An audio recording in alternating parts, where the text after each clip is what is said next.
Hey guys, Toolman Tim here. This is going to be something a little bit different. If you've been following me along for a while, I have been digging into the history of modern preparedness from the 1950s with the nuclear scare, the 1960s with the, building bunkers underground, to the retreaters movement, and today I'm prepping the 1970s, and there is just a treasure trove of information out there. So I wanted to do something a little different. I have come across many really cool sources, some really interesting articles, stuff that I would never want to read during an entire single episode of a podcast. But what I want to do is bring these articles and kind of time capsules of prepping, survivalism, back to the lander, whatever you want to call it, to everyone's attention. So today I found this incredible article on a website called textfiles.com. It has been around since the 90s. It has a black background with nasty green text. Hurt my eyes while I was reading it. I had to share it with you.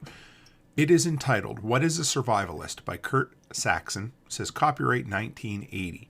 Now, Kurt Saxon is definitely one of the modern survivalist grandfathers, whatever you want to call it, but I had to read this to you. It's a really interesting look into where the prepping and survivalist movement was at the turn of the decade from the 70s into the 80s, what the media portrayed it as, and what some of the leading voices were saying. So, with that, I want to read it to you guys. When a person embarks on a course of action, whether it be a profession, hobby, belief, or whatever, a label is needed. Some people don't like labels, but they are necessary for advertising and identification. The term survivalist is fast becoming a household word. It is mentioned constantly on television, in newspapers, magazines, and radio. Although just about everyone has come across it, few really know what it means. The term evolved from the general phrase, back to the lander. That was used mainly by ecologists and conservationists alarmed at the growing pollution affecting the quality of life. The January 1970 issue of Mother Earth News printed a comment by Gary Snyder on pollution. The human race for the last century has allowed its production and dissemination of wastes, byproducts, and various chemical substances to become excessive. Pollution is directly harming the ecosystem. It is also ruining the environment in every direct way for humanity itself. In the same issue, reprinting from Cavalier, an article titled, How to Make It Your Way, they suggested escaping to communes. So the air is full of crud and the water tastes funny, and the 9 to 5 is a drag. You're tired of the subway, dog crap in the streets, bumper-to-bumper traffic, and plastic TV dinners. Maybe the communes, with all that fresh air, sunshine, love, and home-baked bread, are really into something. The communes didn't work out very well. There were an overall like-mindedness, but the lack of discipline and practical skills doomed most such projects from the start. Also, too many who joined communes simply wanted a secure refuge where they could smoke their dope in peace. The Mother Earth News had a great impact on the urban dropout movement from the time of its first publication in January 1970. They made millions aware of the possibility of finding a more pleasant environment and creating a more secure and fulfilling lifestyle. In the early 70s, Don Stevens, who sells books on self-sufficiency out of Washington State, popularized the term retreater.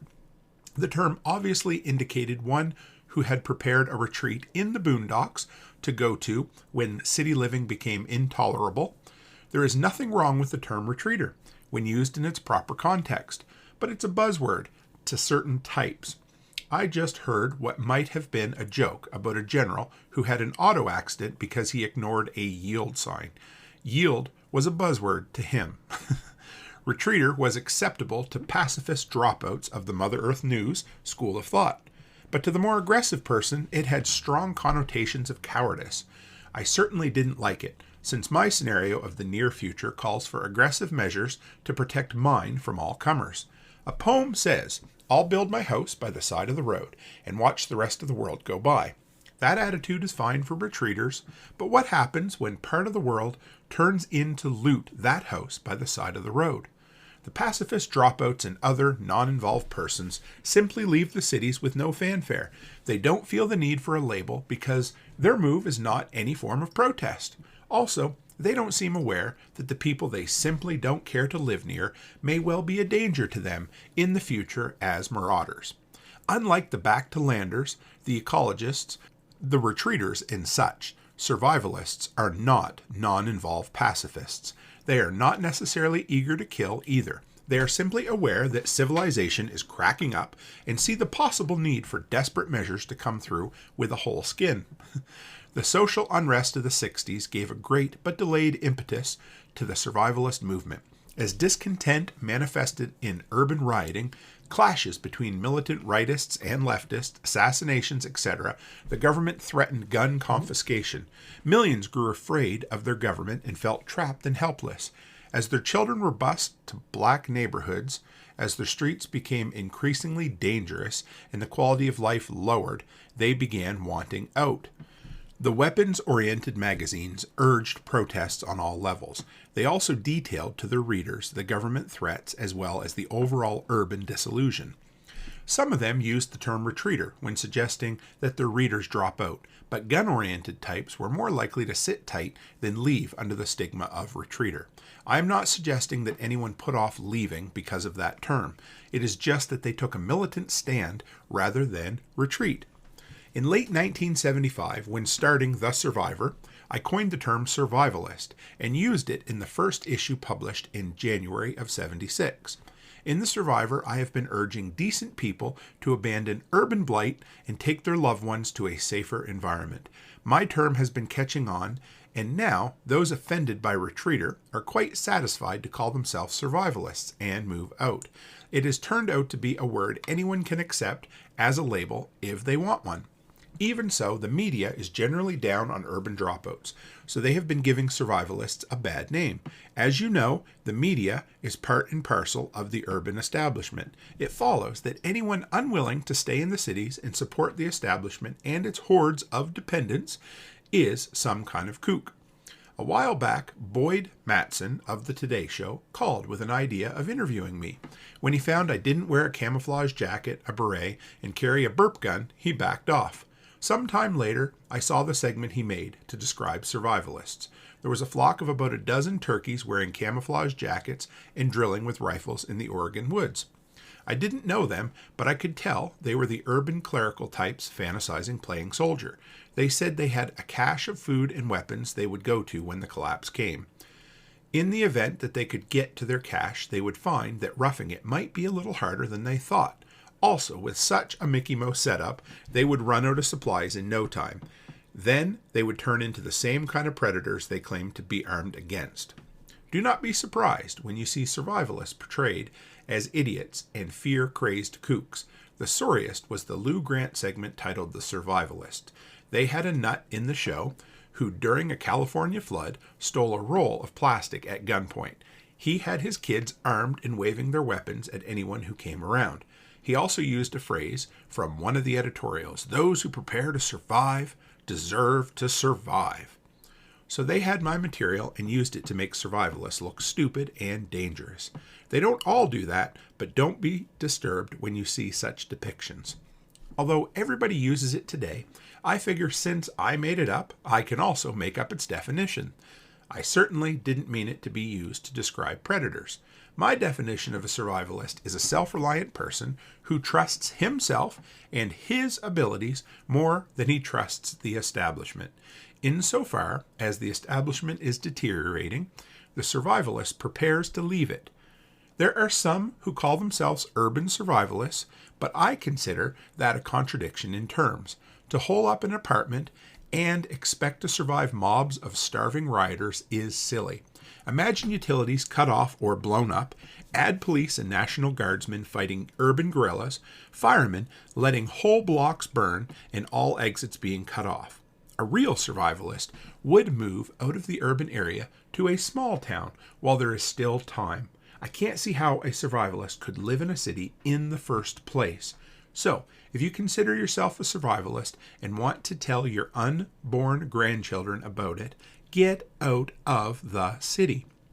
Move to a small town and become part of the community. When the worst is over, you might have seen some turmoil and even driven away some urban marauders. But you and yours will survive with dignity and with no regrets. That is what a real survivalist is. So I'm going to give you a few quick notes about this article. First off, I need you guys to know that it's important to me that everything be read in its original context, with no editing, with no censorship. That being said, there is a portion in here where there is a mention of a race issue, which I don't think would fly today. Absolutely. It is an insight into the mindset of people who lived in the 60s and 70s. And unfortunately, it is an issue that has to be dealt with. So when you hear it, you'll understand. But I want you to know that it is exactly how it was written in the original article. Now, as far as references go in here, so that you can be filled in, most all of us know what Mother Earth News is. He's going to talk about Mother Earth News. He's also going to talk about a magazine called Cavalier. That was kind of similar to a higher class version of Playboy, the type of thing you would read. It kind of had a cover, I don't know, kind of like a Maxim type thing, but it had a lot of articles. Stephen King used to write in it. So to give you some perspective, that's the type of magazine they're talking about there. When Kurt Saxon, the author, mentions The Survivor, that was a newsletter he started in 1975, all about survivalism, retreatism, and prepping, which it wasn't called at that time. Really interesting. It was eventually collected into a bunch of books. I've picked up 4 of them so far. Then you'll hear him mention the Today Show. We still know what that is. That's still around, but it's just kind of interesting to hear how the news decided to portray survivalists at that time. And then finally, there is the mention of a TV show called The Lou Grant Show. It was a show that ran for 5 seasons. It was a drama. It portrayed Lou Grant, who was the city editor of a Los Angeles newspaper, and he would go out and research stories. And in this instance, he talks about, this would be an episode from season 4 called Survival, that originally aired February 23rd, 1981. So that first article by Kurt Saxon was a bit of a shorter one. And I was flipping through this old magazine of Reason that I picked up. It had the really good article by Don Stevens on In Defense of Retreats. And I came across this little gem that was, I don't know if you'd call it the precursor to cryptocurrency, but it's an interesting look by a gentleman named R.W. Johnson. I tried to find anything I could about him on the internet. Doesn't seem to be able to have. There's not much out there. There's really nothing. But his little biography at the end says, R.W. Johnson is an independent consulting engineer in electronics and radio communications and has authored over 100 papers in professional and trade publications in his field and 1 popular book. Although his principal education has been in engineering, he has done graduate work in business admin and law. He's currently working on a book about energy and its mismanagement. A portion of the book appeared in Reason in May 75. So, the title of this article is LIBRA. That's a word we've heard before. LIBRA, Electronic Age Barter. Check this out, guys.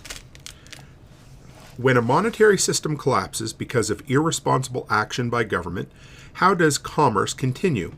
One universal medium of exchange, of course, is gold. But when the same irresponsible government not only denies its citizens access to or effective use of this medium, but squanders the national stock of it, gold is not a viable alternative. Petroleum is fairly universal, but a bit messy to carry around in the pocket. How about barter? Barter goes back about as far as civilization itself, and certainly came before any monetary system. It is still widely practiced in Africa, South America, and the islands of the South Pacific. The inhabitants of islets of the Solomon Islands to this day barter with residents of the main islands, trading fish for vegetables and pigs. While not strictly barter, commodity money is certainly related. Coconuts are still a medium of exchange in the Nicobar Islands in the Indian Ocean. Customs law permitting American cigarettes are a valued medium of exchange abroad, despite cancer warnings and a devalued dollar. Beating inflation and taxation, barter is gaining momentum in the United States as the most practical way to defeat the ravages of inflation and shortages and to sidestep the tax authorities in their zeal to become partners in every transaction. An orthodontist I know of had a luxurious home built almost entirely by exchanging the labor of craftsmen and contractors for his professional services in straightening their children's teeth. Some of his building materials were obtained in the same way. Tax-free trade among such items as vegetables, meat, fish, poultry, eggs, and milk is common in every farm community. Barter at the flea markets and swap meets at drive-in theaters across the country. Real estate trades are commonplace, ranging from the International Home Exchange to a current trade in escrow in my own community, in which a gas station, garage, home, and propane dealership, complete with tools, stock in trade, and 2 tow trucks is being exchanged for 17 acres and a home. Security trades go on every day as companies merge or reorganize. Large corporations seeking scarce materials but owning other scarce materials trade for them. And there are even thriving businesses to broker such transactions. During the material shortages of 73 and 74, such practices were commonplace, so barter is not uncommon even in developed nations. Indeed, international trade and trade balances depend on offsetting products and raw materials between the nations trading them. The basic problem with barter, whether practiced internationally or individually, is that of bringing traders together. The quote-unquote barter broker is a necessary element. If I can design a microwave communication systems for an oil company or an electronic control system for its pipelines, how can I find a client who will furnish me gasoline in wholesale lots in exchange for my work? Or, if I have a Chippendale chair to trade for my medical services, how do I find a physician who would like my chair? An electronic broker. Modern data systems offer a partial solution to this problem. I have coined the acronym LIBRA, from Library of Information on Barter Recalled Automatically. LIBRA would be a computer, more properly an electronic data processing EDP system, since the computation involved is elementary, programmed to accept, file, process, and retrieve inputs from people willing to trade on a barter system, listing their stock in trade, ways to reach them and their needs. Anonymity, through the first part of the bargaining process, possibly a necessary defense against inquiry by the tax collector at the idea catches on, can be preserved, as with a Swiss bank account, by a number and a P.O. box or drop address, and by other means known to EDP people, but unwise printed at this stage. The operation would be financed at least until the monetary system indeed collapsed, by an entry or registration fee coupled with a small transaction fee. It might be organized as a cooperative cooperation, in which all earnings must be returned to members in proportion to their use of the cooperation. Much as farmers' cooperatives are organized, the latter are treated as non-profit corporations for tax purposes federally and in most states. In the larger cities, there could be remote terminals, keyboard, and cathode ray tube machines, or teletype machines, that would connect to LIBRA, and to which clients would go and, upon proper identification, make their inquiries of the computer. A monthly publication could be distributed listing an abstract of the categories of goods and services available, for example, automobile mechanic, Orange County area, and antique furniture, Santa Cruz area, with a referral number. A LIBRA member seeking specific goods or services could send his inquiry and transaction fee to LIBRA headquarters or the nearest terminal office, and would receive the code numbers and drop addresses of those who can satisfy that need, whereupon they could bargain directly. Multi-party transactions. The availability of such a data bank would permit multi-directional transactions that are impossible by ordinary methods. I trade you a radio station design in exchange for your used sports car, but you deliver the car to a surgeon who performs a surgical operation on a patient who conveys to me some real estate that I want. LIBRA can be programmed to put such multiple transactions together, given input data on wants and needs of the members. Consider the tax advantages. As the diagram indicates, Party A renders services to Party B in exchange for cash. Okay? A takes the cash and pays it to C for an asset. C uses the cash to hire D to do work for him. And finally, D has B do work for him. Money has changed hand 4 times around the circle in the example. And in each case, the sticky hand of the tax collector is inserted into the transaction. A must pay tax on his income A must pay tax on his income, but B may have no deduction for his expense. C may have a capital gain or earn ordinary income on his sale to A. D has tax on this income, and so does B. How much better if the inside circle of the diagram is eliminated? A works for B works for D works for C, and C hands over an asset to A. Each gets more value received. The IRS, of course, has rules seeking to tax even the fair market value of property exchanged in lieu of income. But it's clear that exchanges of property are not taxable as income. And in certain statutory cases, such as the sale of a residence, where there is cash consideration intervening, the transaction is treated as a tax-free trade if another residence is built or purchased within the allowable times and other conditions are met. The rules are unclear on whether an exchange of services can be regarded as income. If a plumber plumbs an electrician's new home in exchange for wiring of his own, I find no rule saying that each must hand over cash to the IRS. Services received simply are not included in the definitions of types of income in Subchapter B, Part 1 of the IRS Code. In any event, who has determined the fair market value, and how is the IRS computer to know of a transaction? No forms have ever been printed to file such information, although it must be admitted that could be taken care of in short order. Inflation-proof currency. LIBRA could also be programmed to furnish a substitute currency, the IOUs of its members. You, as an attorney, for example, agree with LIBRA to furnish 10 hours of legal services in exchange for the 2 gold crowns you have already received from a dentist who does not require your services. The dentist has a credit balance with LIBRA, and you, the attorney, have a debit, both equivalent to 10 hours of your legal services. Later on, when a carpenter needs legal services and the dentist needs a new patio constructed, LIBRA balances the accounts.